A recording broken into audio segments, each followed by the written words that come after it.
To make this vegetable chilli, first of all chop up your veg of choice.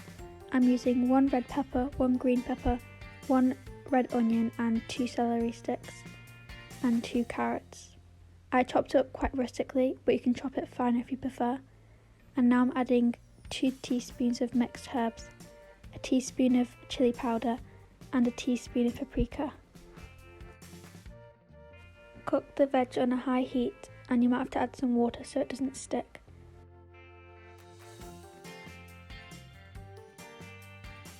Once it's cooked a little, I'm adding in 1 clove of crushed garlic. Now add in a tin of red kidney beans, black beans and chopped tomatoes. I also added a carton of tomato passata.